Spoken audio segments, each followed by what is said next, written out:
Welcome पुन्हा एकदा सर्वांचं.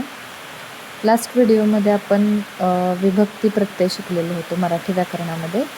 आज प्रयोग आपण शिकणार आहोत. तर बघा, मराठी व्याकरणात कर्ता, कर्म आणि क्रियापद यांच्या परस्पर संबंधाला प्रयोग असे म्हणतात. प्रयोगात क्रियापद हे कर्त्याच्या किंवा कर्माच्या लिंग, वचन आणि पुरुषानुसार बदलतं. आता या प्रयोगाचे बघा 3 प्रकार आहेत. 3 मुख्य प्रकार. कोणते प्रकार? तर कर्तरी प्रयोग, कर्मणी प्रयोग आणि भावे प्रयोग. आता यातला जो कर्तरी प्रयोग आहे पहिला, त्या कर्तरी प्रयोगाचे 2 उपप्रकार पडतात. पहिला म्हणजे सकर्मक कर्तरी आणि दुसरा आहे तो अकर्मक कर्तरी. त्याच्यानंतर कर्मणी प्रयोगाचे काही उपप्रकार पडत नाहीत. त्यानंतर जो तिसरा आहे तो आहे भावे प्रयोग. भावे प्रयोगाचे 3 उपप्रकार पडतात. पहिला आहे तो सकर्मक भावे प्रयोग, अकर्मक भावे प्रयोग आणि अकर्तृक भावकर्तरी प्रयोग. आता त्यातला जो पहिला आहे कर्तरी प्रयोग तो आपण बघूया. बघा, जेव्हा वाक्यातील क्रियापदाचे रूप हे कर्त्याच्या लिंग, वचन आणि पुरुष यानुसार बदलते, म्हणजे जे क्रियापद आहे, क्रियापदाचे रूप हे कर्त्याचं जे जेंडर असेल किंवा एकवचन अनेकवचन असेल यानुसार जर ते बदललं तर यात कर्त्याला प्राधान्य असतं. मग कर्तरी प्रयोगात कर्ता नेहमी प्रथमा विभक्तीत असतो. प्रथमा विभक्ती म्हणजे मागच्या आपण व्हिडिओमध्ये पाहिलेलं आहे की प्रथमा विभक्ती म्हणजे काय, तर जो आपला कर्ता असतो त्याला कोणताही प्रत्यय लागलेला नसतो. कर्माला प्रत्यय असूही शकतो किंवा नसूही शकतो. म्हणजे जे कर्म आहे वाक्यातलं त्याला प्रत्यय असू पण शकतो आणि नसू पण शकतो. उदाहरणार्थ, तो आंबा खातो. आता इथं बघा, कर्ता कोण आहे? तो आहे. मग त्याचं जर लिंग बदलून ती केलं, म्हणजे इथं स्त्रीलिंगी जर आपण सर्वनाम घेतलं तर त्याचं क्रियापद खातोचं काय होईल?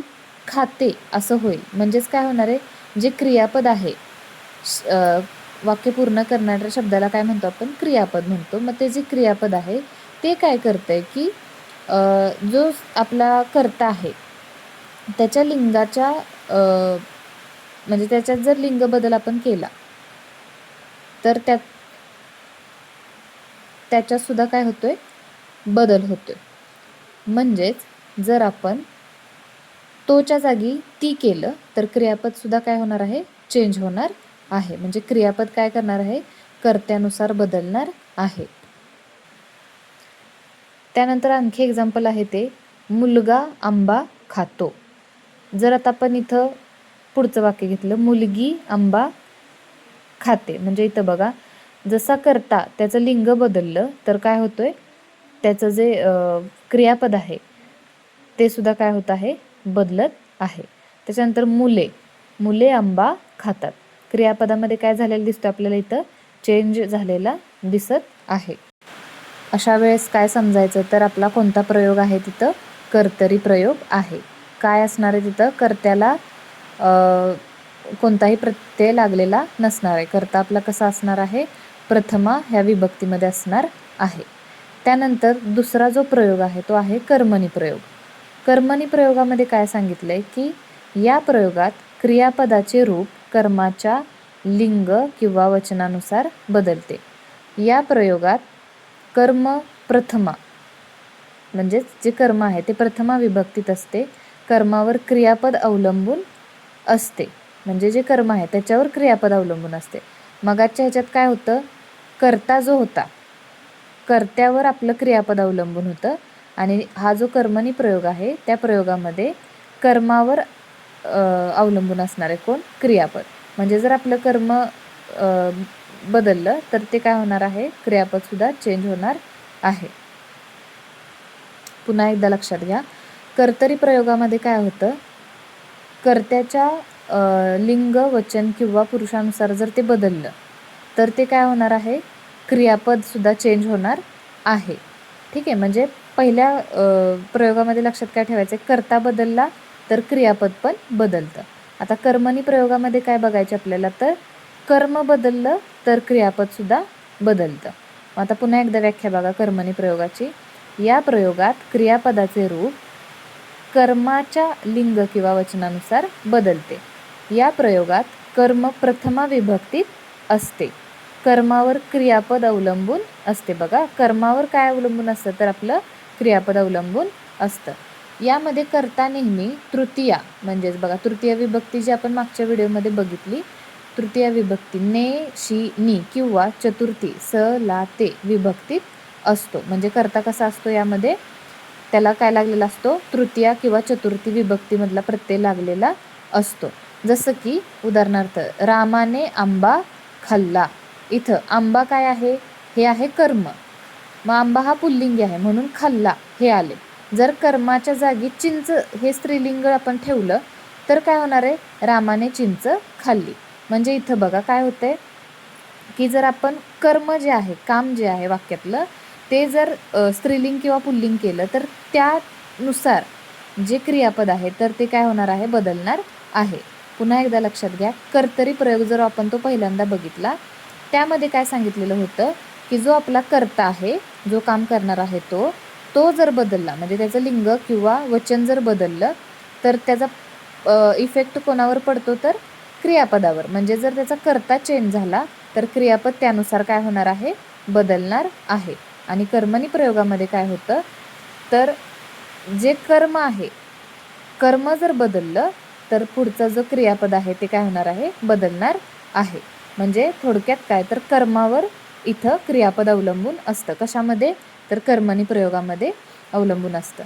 त्यानंतर बघा, मुलांनी पुस्तक वाचले, तिने आंबा खाल्ला. आता वाचले, खाल्ला हे काय झालं, तर पुस्तक आणि आंबा यानुसार तिथं काय झालेलं आहे, त्याच्यामध्ये चेंज दिसून आपल्याला आलेला आहे.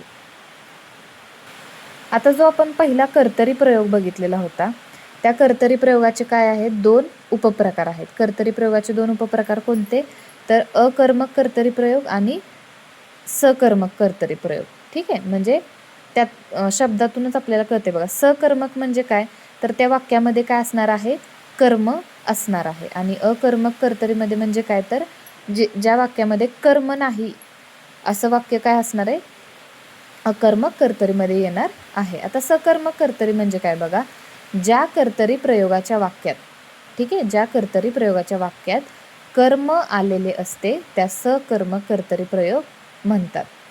म्हणजे कर्तरी प्रयोगाचं वाक्य असणार आहे पण त्यात जर कर्म आलं तर ते कोणतं असणार, सकर्मक कर्तरी असणार. आणि जर कर्म आलेलं नसेल तर ते कोणतं वाक्य असणार तर अकर्मक कर्तरी असणार. आता सकर्मक कर्तरी प्रयोगाचं उदाहरण बघा, मुलगा आंबा खातो. आता यात कर्ता काय आहे, पुल्लिंग आहे. मुलगी आंबा खाते, मुलगी काय आहे, स्त्रीलिंग आहे. इथे मुले आंबा खातात, हे काय आहे, यामध्ये मुले हे कर्ता आहे. आता याच्यामध्ये बघा कर्म दिलेलं आहे, बरोबर, आंबा खातायत ते म्हणजे हे कर्म, सकर्मक कर्तरी झालं. कर्तरी प्रयोगाची काय व्याख्या आहे तर आपला जो कर्ता असतो तो प्रथमा विभक्तीमध्ये असतो. मग आता इथं मुलगा, मुलगी, मुले यांना विभक्ती कोणती लागली आहे का तर नाही लागली. आणि याच्यामध्ये काय आहे तर कर्मसुद्धा आहे. म्हणजेच ही कोणता प्रयोग झाला तर सकर्मक कर्तरी प्रयोग झाला. त्यानंतर बघा अकर्मक कर्तरी प्रयोग. इथं काय आहे, ज्या वाक्यात क्रिया सोसणारे कर्म नसते त्यास अकर्मक कर्तरी प्रयोग म्हणतात. थोडक्यात म्हणायला गेलं तर ज्या वाक्यामध्ये कर्म नसते, ठीक आहे, कर्म नसते त्या वाक्याला काय म्हणायचं, अकर्मक कर्तरी म्हणायचं.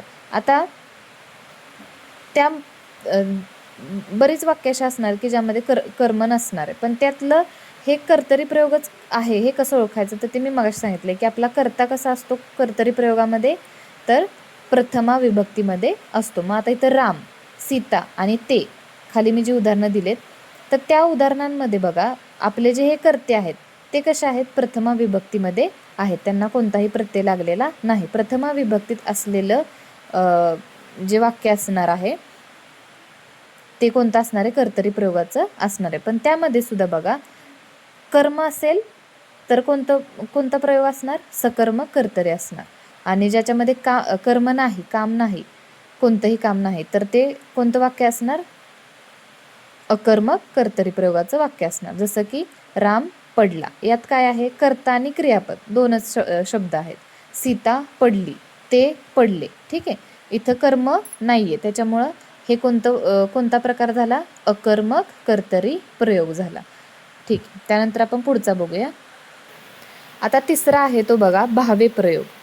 आता इथं काय आहे, जेव्हा वाक्यातील क्रियापदाचे रूप कर्ता किंवा कर्माच्या लिंग, वचन आणि पुरुषावर अवलंबून न राहून ते नेहमी तृतीय पुरुषी, नपुसकलिंगी आणि एकवचनी असते, उदाहरणार्थ जावे, करावे, तेव्हा त्या वाक्यात भावे प्रयोग असतो.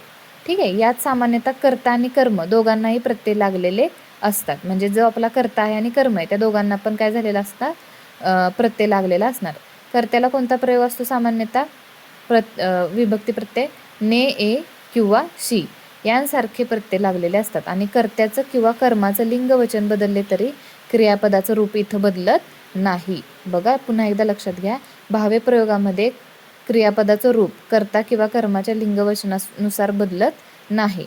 मग इथं क्रियापद नेहमी कसं असतं, स्वतंत्र असतं आणि तृतीय पुरुषी, एकवचनी, नपुसकलिंगी आणि बहुधा त किंवा वे प्रत्ययाचं असतं. शेवटी जर क्रियापदाच्या वाक्यामध्ये शेवटी त किंवा वे असा जर प्रत्यय लागलेला असेल तर ते 100% कोणतं असणार, भावे प्रयोगाचं वाक्य असणार. आता या भावे प्रयोगाचे पण बघा 3 उपप्रकार पडत आहेत. ते कोणते तर बघा, सकर्मक भावे, अकर्मक भावे आणि अकर्तुक भावे. आता त्यातला जो सकर्मक भावे आहे तो बघा, ज्या वाक्यात कर्म असते त्या वाक्याला सकर्मक भावे प्रयोग म्हणतात. जसं मग अशा आपण कर्तरीचं बघितलं त्याच पद्धतीनं ज्या वाक्यात कर्म असणार आहे तेच काय असणार आहे, सकर्मक भावेचं वाक्य असणार आहे. रामाने रावणाला मारले, येथे कर्ता कोणता आहे, रामाने, आणि कर्म काय आहे, रावणाला, काय, आणि मारले हे काय आहे, क्रियापद. आता मी मगाशी, तुम्ही आता इथं कन्फ्यूज व्हाल की कर्तरी प्रयोगामध्ये सुद्धा काय होतं की सकर्मक आणि अकर्मक असे 2 होतं, मग त्यात पण कर्म होतं आणि ह्यात पण कर्म आहे. पण इथं काय करायचंय, जेव्हा जो आपला कर्ता आहे, आता इथं कर्ता आहे राम, राम कर्ता आहे, मग या कर्त्याला इथं काय लागलेलं आहे तर ने हा प्रत्यय इथं लागलेला आहे. ठीक आहे, पण आपला जो कर्तरी प्रयोगातला कर्ता होता त्याला थोडीच प्रत्यय लागलेला होता. तिथला जो आपला कर्ता आहे तो कसा असणार आहे, प्रथमा विभक्तीमध्ये असणार आहे. पण इथला जो कर्ता आहे तो कसा असणार आहे तर त्याला आपल्याला इथं प्रत्यय लागलेला असणार आहे. ने, ए, शी हा प्रत्यय त्याला लागलेला असणार आहे. ठीक आहे, त्यावरून ओळखायचं की हे भावे प्रयोगाचं वाक्य आहे.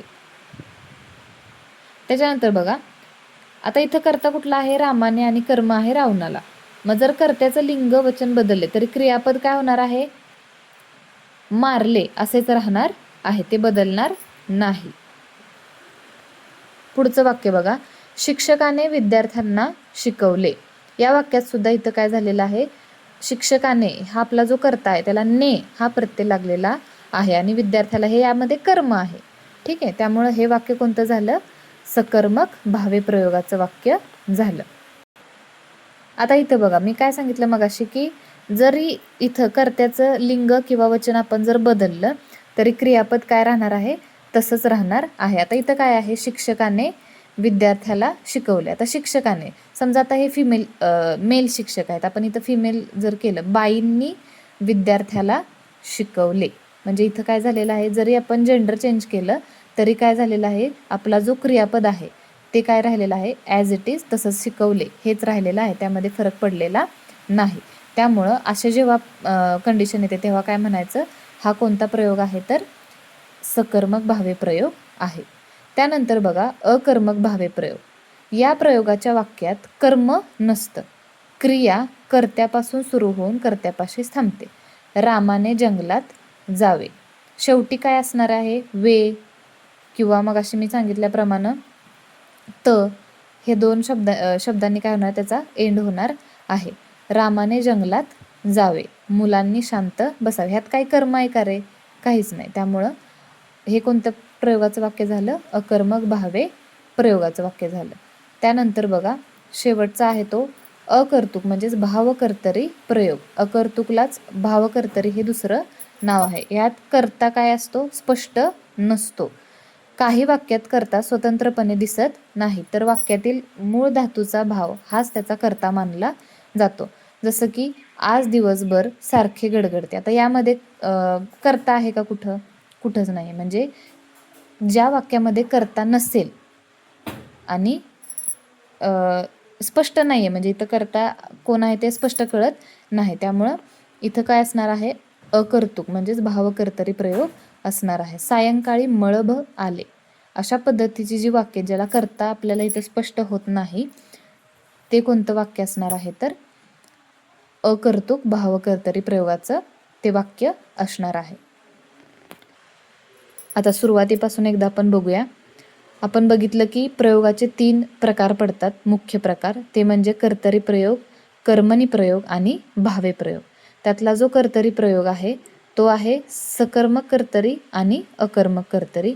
त्यानंतर भावे प्रयोग जो आहे त्याचे जे उपप्रकार पडतात ते आहे सकर्मक भावे आणि अकर्मक भावे आणि अकर्तृक, म्हणजेच त्याला म्हणतो आपण भावकर्तरी प्रयोग.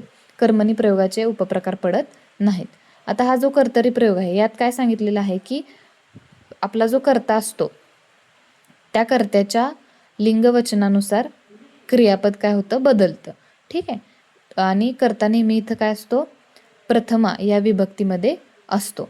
आता कर्तरी प्रयोगाची ही ओळख आहे, लक्षात ठेवायचं की कर्ता कसा असतो? प्रथमा विभक्तीमध्ये असतो आणि तो जर बदलला, म्हणजे कर्त्याचं जर लिंग आणि वचन बदललं तर काय होणार आहे? क्रियापद सुद्धा बदलणार आहे.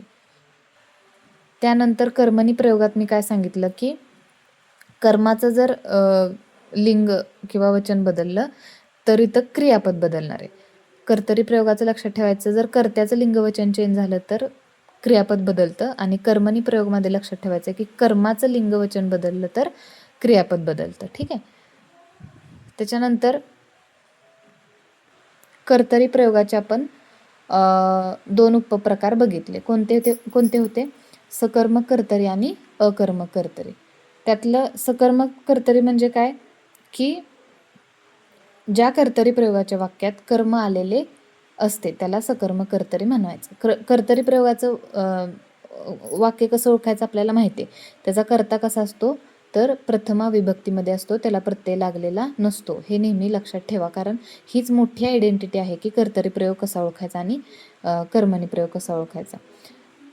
तर कर्तरी प्रयोग कसा ओळखायचा? तर त्याचा जो कर्ता असतो तो प्रथमा विभक्तीमध्ये असतो, म्हणजेच त्याला कोणताही प्रत्यय लागलेला नसतो. आणि जर कर्त्याचं लिंग वचन चेंज झालं तर क्रियापद काय होतं? तिथं चेंज होतं. जसं की इथं आपण उदाहरण घेतलं आहे, मुलगा आंबा खातो. मग जर मुलगाच्या ऐवजी जर मुलगी घेतलं तर मुलगी आंबा खाते.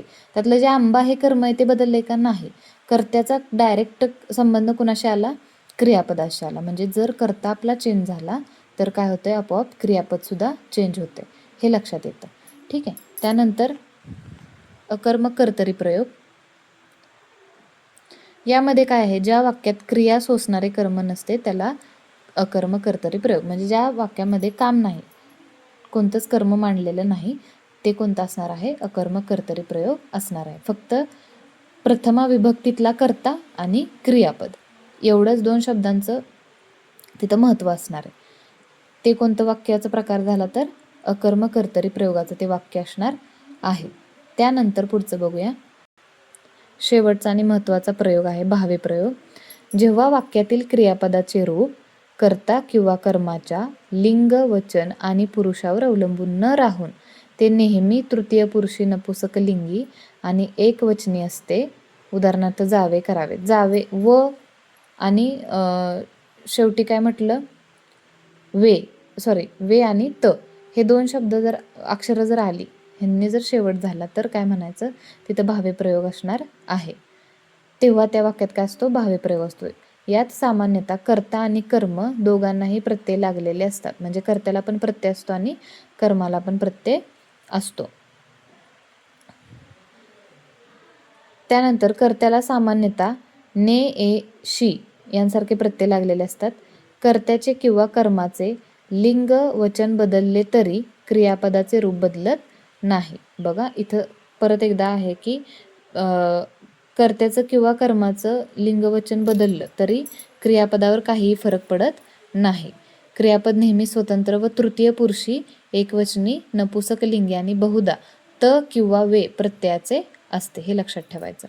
आता भावे प्रयोगाचे प्रकार काय बघितले आपण? सकर्मक भावे, अकर्मक भावे, अकर्तृक भावे. सकर्मक भावे म्हणजे काय की ज्या वाक्यात कर्म असते त्या वाक्याला सकर्मक भावे प्रयोग म्हणतात. रामाने रावणाला मारले. येथे करता काय आहे? रामाने, आणि कर्म काय आहे? रावणाला. इथं काय झालेलं आहे बघा, भावे प्रयोगाचं लगेच इथं हे दिसून आलं की ह्यात व्याख्या काय सांगितले भावे प्रयोगाची, की पहिला जो कर्ता आहे आणि कर्म आहे त्या दोघांना पण प्रत्यय लागलेला असतो. आता इथं बघा, रामाने आणि रावणाला, ने आणि ला हे दोघांनाही प्रत्यय लागलेले आहेत. पण जे क्रियापद आहे ते कसं राहिलेलं आहे? स्वतंत्र राहिलेलं आहे. त्याच्या शेवटी त किंवा वे अशा पद्धतीनंच त्याची हे होते, क्रियापद तिथं हे केलेलं असतं, मांडलेलं असतं. त्यानंतर बघा, जर कर्त्याचे लिंग वचन बदलले तरी क्रियापद काय होतं? चेंज होत नाही, बदलत नाही. त्यानंतर अकर्मक भावे प्रयोग. या प्रयोगाच्या वाक्यात कर्म नसतं. क्रिया कर्त्यापासून सुरू होऊन कर्त्यापाशीच थांबते. रामाने जंगलात जावे, मुलांनी शांत बसावे. त्यानंतर पुढचा आहे तो अकर्तृक भावकर्तरी प्रयोग. हा शेवटचा प्रकार आहे. इथं कर्ता स्पष्ट नसतो. ज्या वाक्यात कर्ता स्पष्ट होत नाही ते वाक्य कोणतं असणार आहे? तर भावे प्रयोगाचं वाक्य, म्हणजेच भावकर्तरी प्रयोगाचं वाक्य असणार आहे. काही वाक्यात बघा कर्ता स्वतंत्रपणे दिसत नाही, तर वाक्यातील मूळ धातूचा भाव हाच त्याचा कर्ता मानला जातो. ठीक आहे.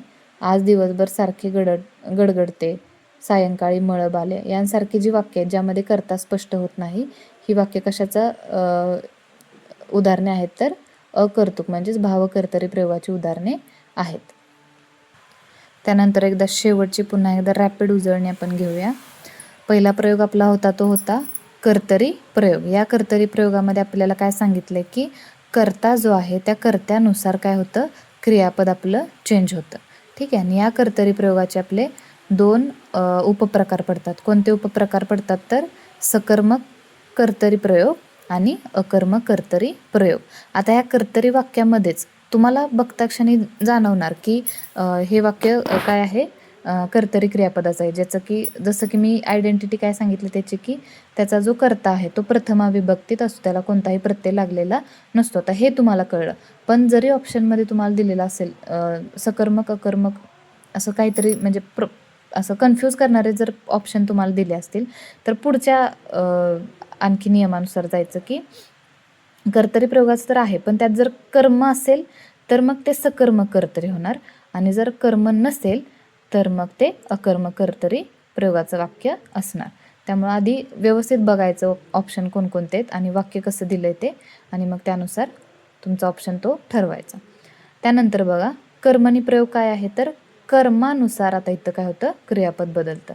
जर कर्म बदललं तर क्रियापद बदलतं, म्हणजे कर्माचं जे जेंडर आहे आणि वचन आहे ते जर बदललं तर क्रियापद बदलतं. जसं की आपण आंबा हे पुल्लिंगी कर्म घेतलेलं होतं, बरोबर. मग आंबा पुल्लिंगी असल्यामुळं क्रियापद काय झालं? खाल्ला हे झालं. आणि जर चिंच हे स्त्रीलिंगी जर आपण कर्म घेतलं तर त्याचं जे क्रियापद आहे ते काय झालं? चिंच खाल्ली. ठीक आहे. म्हणजे कर्मानुसार बदलतं इथं क्रियापद. कर्मणी प्रयोगामध्ये कर्मानुसार क्रियापद बदलत असतं. त्यानंतर बघा, भावे प्रयोग. भावे प्रयोगामध्ये काय सांगितलं की कर्ता आणि कर्म ह्या दोघांना पण काय असतो? प्रत्यय लागलेला असतो. जेव्हा वाक्यामध्ये तुम्हाला कर्माला पण आणि कर्त्याला पण जर प्रत्यय लागलेला दिसेल तर ते 100% भावे प्रयोगाचं वाक्य असणार. पण त्यामध्ये सुद्धा जर त्या वाक्यामध्ये कर्म दिलेलं असेल तर ते वाक्य कोणतं असणार? कर्माचं वाक्य असणार, म्हणजे सकर्मक भावे प्रयोग असणार. आणि जर कर्म नसेल तर काय असणार? अकर्मक भावे प्रयोग असणार.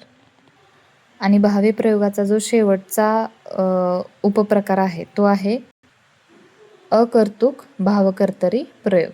याच्यामध्ये मी काय सांगितलं तर कर्ता स्पष्ट नसतो. ठीक आहे. कर्ता जर जिथं स्पष्ट तुम्हाला दिसत नसेल तर तो काय असणार आहे? 100% अकर्तृक भावकर्तरी प्रयोग असणार आहे. पुन्हा एकदा बघूया. कर्तरी प्रयोग काय सांगितलं? कर्त्यानुसार क्रियापद बदलतं आणि त्यात जर कर्म असेल तर ते कोणता प्रयोग होणार? सकर्म कर्तरी प्रयोग होणार. त्यानंतर जर कर्म नसेल वाक्यामध्ये तर अकर्म कर्तरी प्रयोग असणार. मग कर्तरी प्रयोग ओळखायचा कसा? तर त्याचा जो कर्ता असतो तो कोणता असतो? प्रथमा विभक्तीमध्ये असतो. हे लक्षात ठेवा, हे जास्त महत्त्वाचं आहे. त्यानंतर कर्मणी प्रयोग काय असतो? तर कर्मानुसार क्रियापद बदलतं. ठीक आहे, म्हणजे कर्म जर आपण स्त्रीलिंगी घेतलं तर क्रियापद बदलणार आहे त्यानुसार, आणि जर पुल्लिंगी घेतलं तर त्यानुसार क्रियापद परत चेंज होणार आहे.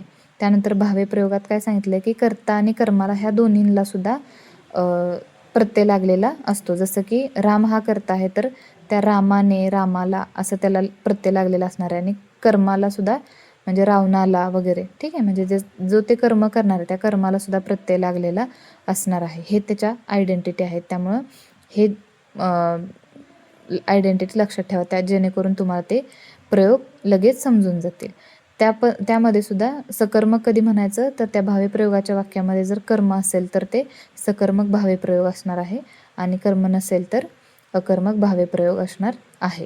त्यानंतर शेवटचा आहे तो भावकर्तरी. त्यामध्ये कर्ता स्पष्ट नसतो तेव्हा कोणता प्रयोग असतो? तर भावकर्तरी प्रयोग असतो. अशा पद्धतीने आपण प्रयोगाचे 3 प्रकार पाहिलेले आहेत, आणि त्यांच्यातले सुद्धा जे उपप्रकार आहेत त्यांचे ते सुद्धा पाहिलेले आहेत. तर हे सुद्धा तुम्हाला आवडेल आणि तुम्हाला समजेल अशी आशा करते. थँक्यू.